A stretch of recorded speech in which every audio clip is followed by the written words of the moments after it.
성경적인 경제관이 열린 사람은 경제가 열리면 열릴수록 주님을 섬길 때에, 주님을 예배함으로 섬길 때에 출애굽기 10장 25절로 26절처럼 반응을 하는 거죠. 그래서 모세가 뭐라고 이야기합니까? 25절, 출애굽기 10장 25절이고요. 모세가 이르되 우리가 주 우리 하나님께 희생물을 드리도록 왕이 반드시 우리에게 희생물과 번제 헌물도 주셔야 한다. 26절, 우리의 가축도 우리와 함께 하고 발굽 하나도 뒤에 남겨둘 수 없나니 우리는 반드시 그 중에서 취해 가지고 주 우리 하나님을 섬겨야 하나이다. 우리가 거기에 이르기 전에는 우리가 반드시 어떤 것으로 주를 섬겨야 할지 알지 못하나이다 했습니다. 그러니까 25절로 26절에 모세는 도리어 바로 왕이 뭡니까? 하나님께 희생물과 번제물도 주셔야 되고, 그리고 26절에 우리의 가축 말발굽 하나도 뒤에 남겨둘 수 없다. 싹 가지고 가서 하나님을 섬기고 예배 드릴 때에 이 경제를 드리면서 뭐 해야 된다? 경제를 드리면서 하나님을 섬기고 예배를 드려야 된다. 이렇게 이제 누가 말하고 있습니까? 누가 말하고 있어요? 모세가 이와 같이 말하고 있는 것입니다. 그죠? 자,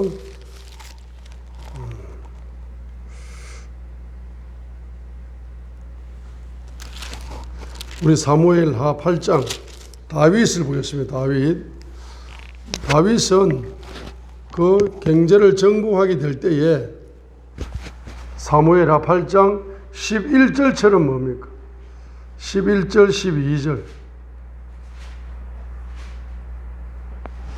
다윗이 이렇게 전쟁에서 계속 승승장구할 수 있었던 것은 전쟁의 주인이신 만군의 주님께서 다윗의 전쟁을 앞서서 싸워주셨기 때문이죠.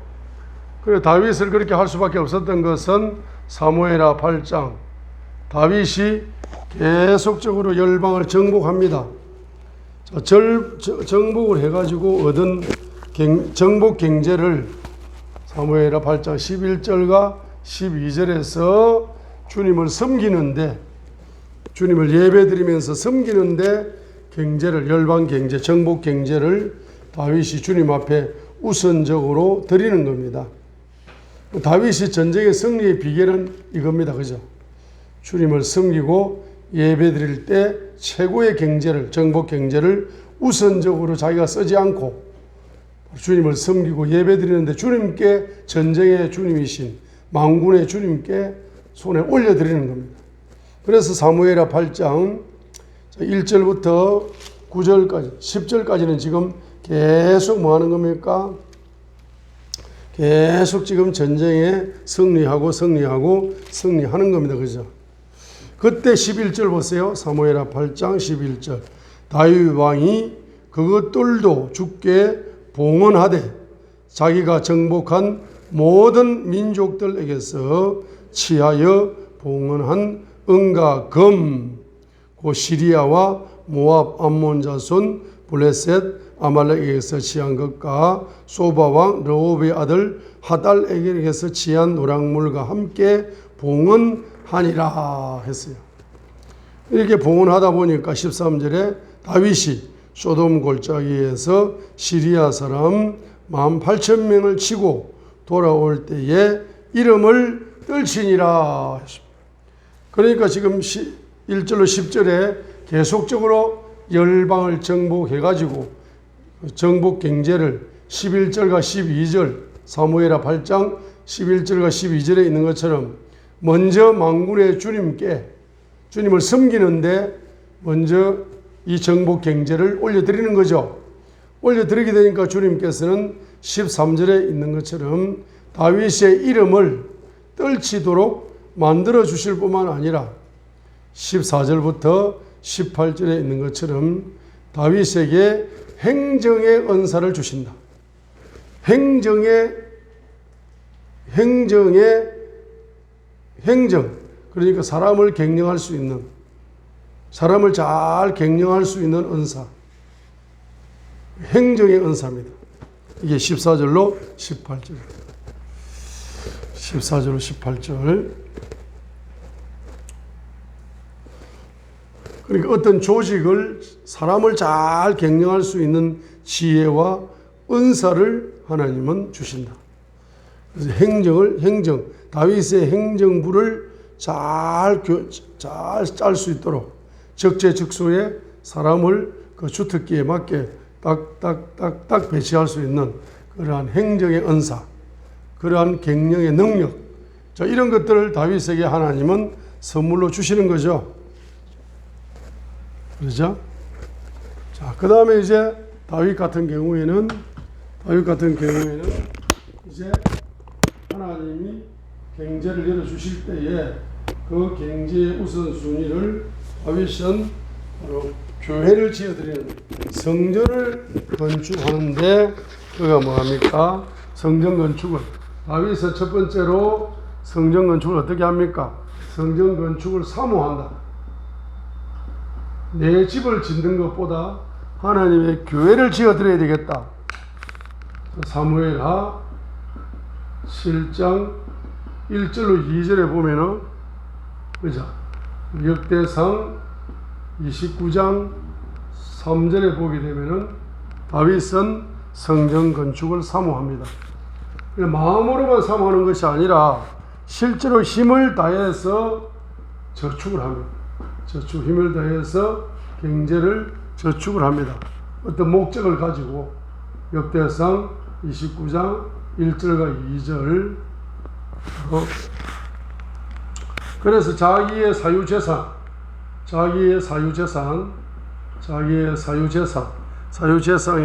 역대상 29장 3절과 5절에 자기의 사유재산에 제일 중요한 사유재산을 성전 건축에 드린다. 그리고 자기가 환난을 당할 때, 환난 중에도 뭡니까?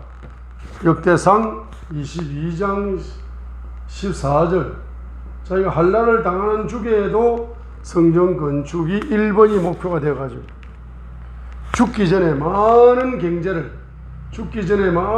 경제를 저축한다. 역대상 22장 1절과 5절입니다. 역대상 22장 1절과 5절. 우리 역대상 29장 3절을 한번 보겠습니다.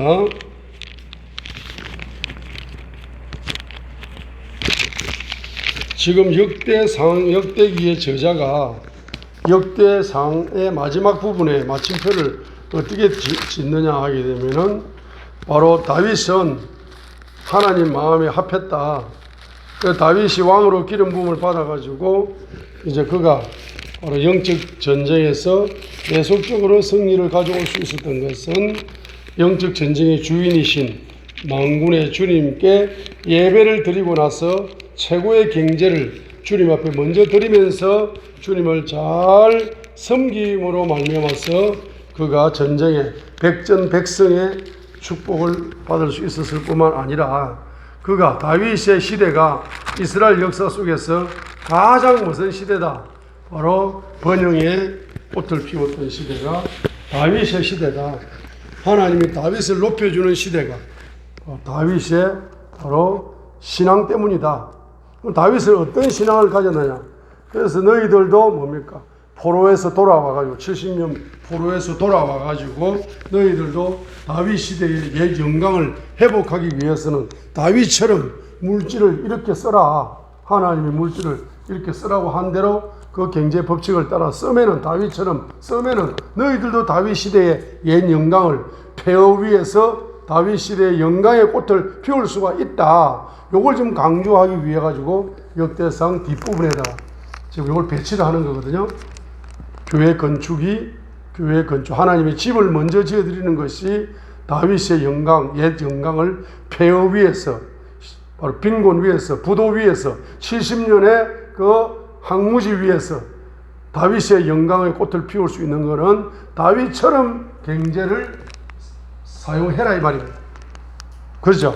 그래서 역대상 29장 3절에 보시면은 다윗이 사모했다 이 말이에요. 역대상 29장 3절 읽어요. 역대상 29장 3절 읽겠습니다. 또 내가 그 거룩한 집을 위하여 예비한 모든 것 외에도 그래서 뭐 했다? 네? 내가 내 하나님의 집을 뭐 했다? 사모하였으므로. 이 사모했다는 말이 나오죠. 그죠? 자, 그 다음에 사모하였으므로 3절 하반절 보세요. 내 소유의 재물. 내 소유의 재물. 자기 사유재산이죠. 은과 금 중에 내 하나님의 집을 위하여 드렸다 이렇게 말합니다. 역대상 22장 14절에 보세요. 심지어는 환난 중에도 역대상 22장 14절 이 환난이라는 것은 가난이죠. 가난. 환난을 당해가지고 혼돈 속에 있으면서도 그가 역대상 22장 14절에 보세요. 이제 보라 내가 내 고난 중에 주의 집을 위해 금 10만 달란트와 100만 달란트를 예비하고 또 녹가세는 풍족하여 무게를 달 수 없을 만큼 예비하였으며 또 제목과 돌을 예비하였으니 너는 거기에 더할지니라. 이렇게 뭡니까? 환난 중에도 역대상 22장 1절과 5절을 보게 되면은 바로 경제를 예비했다. 그죠?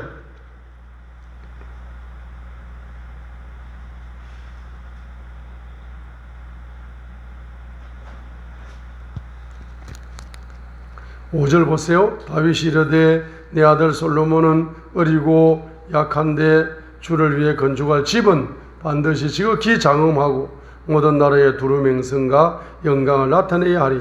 그러므로 내가 이제 그 집을 위해 예비하리라 하고 죽기 전에 이처럼 풍족하게 경제를 뭐했다? 예비하였다라고 다윗이 말하고 있는 것입니다. 한번 따라합니다. 다윗의 영성. 나를 통해서 꽃을 피우게 하옵소서.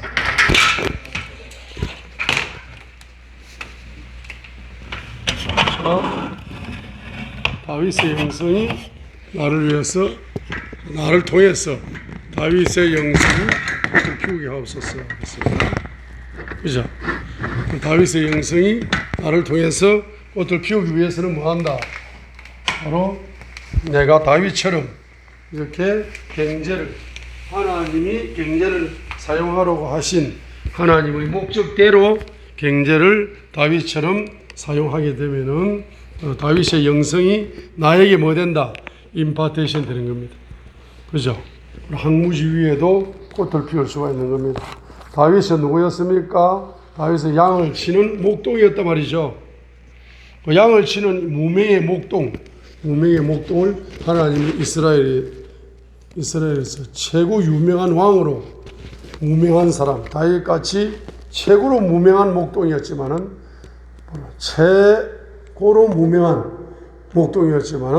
최고로 유명한 왕으로 만들어주는 것입니다. 자, 오른손을 드세요. 최고로 무명한 사람입니다. 나는 최고 무명한 사람입니다. 자, 나를 최고 유명한 다윗 같은 유명한 지도자로, 유명한 일꾼으로, 유명한 왕으로 만들어 주옵소서. 이렇게 여러분들이 열심히 기도를 했는데 10년이 지나도 20년이 지나도 30년이 지나도 50년이 지나도 똑같이 두 사람이 기도했는데 한 사람은 나이가 80이 되어가지고 90이 되어가지고 이제 죽기 일보 직전까지 그게 안 이루어지는 거야. 죽을 때까지 무명으로 살다 죽은 거야. 그런데 한 사람은 기도한 지 10년 만에 그것이 이루어져 가더라 말입니다. 그리고 이 사람은 10년 동안 뭘 했다? 하나님이 경제를 사용하도록 이렇게 다윗에게 명령한 것처럼 자기도 그대로 했던 거야. 그대로 하게 되니까 어떤 역사가 일어납니까? 바로 그 기도가 이루어지는 역사가 일어나는 겁니다. 따라합니다. 기도하고 자, 입으로 기도하고 입으로 기도하고 몸으로 기도하자. 몸으로 기도하고 입으로 기도한 거, 입으로 기도해서 응답이 됩니다. 근데 때로는 입으로 기도하는 것을 하나님은 뭐까지 기도하기를 원한다? 몸으로 기도하기를 원하는 거라. 그 다윗은 몸으로 기도한 거예요. 몸으로 경제를 드리는 거라. 그러죠? 자, 여러분 입으로 기도하시고 몸으로 경제를 드리면서 기도하시기 바랍니다. 누구처럼? 다윗처럼. 할렐루야. 자, 그러면서 이제 뭐냐 하면은 다윗처럼 자, 가난한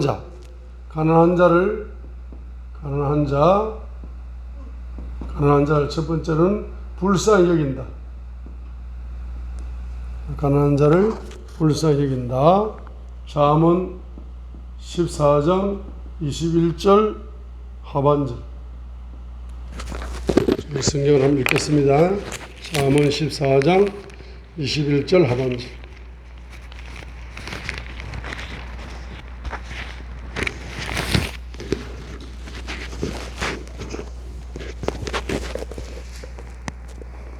잠언 14장 21절 하반절. 가난한 자에게 긍휼을 베푸는 자는 뭐하다? 행복하다. He that has mercy on the poor. 가난한 자에게 긍휼을 베푸는 그는 바로 happy is he is happy를 이제 도치법을 썼습니다.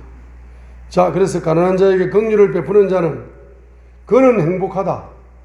He is happy is he. 도치법을 써가지고 happy를 강조하는 겁니다. 최고의 행복을 누릴 수 있다. 행복의 영이 온다 이 말이에요. 가난한 자를 뭐하면은 긍휼을 베푸는 자는, 불쌍히 여기는 자는 바로 행복의 영이 온다. 그렇죠? 두 번째로는 가난한 자의 행편과 처지를, 가난한 자에 대한 행편과 처지를 알아준다. 잠언 29장 7절이죠. 잠언 29장 7절. 자, 그래서 어려운 자는 가난한 자의 사정을 깊이 생각한다. 한마디로 말하면 가난한 자의 행편과 처지를 깊이 뭐한다? 생각을 한다. 깊이 생각을 한다. 잠언 29장 7절입니다. 자, 그 다음에 가난한 자의 경제를 나누어 준다. 그래서 마태복음 25장 34절로 40절에 보게 되면은 이 가난한 사람에게 옷이 필요하면 옷을 나눠주고 밥이 필요하면 밥을 나눠주고, 특별히 감옥에 있는 사람을 찾아갔잖아. 그 감옥에 있는 사람이 필요한 게 많습니다. 종류별로. 그것은 뭡니까? 나누어 주는 거예요. 가난한 자에게 경제를 뭐 해준다? 나누어 주는 겁니다. 그죠?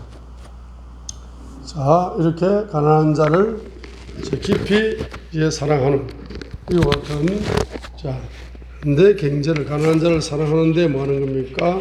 경제를 투자하는 것입니다. 자, 가난한 자를 사랑하는데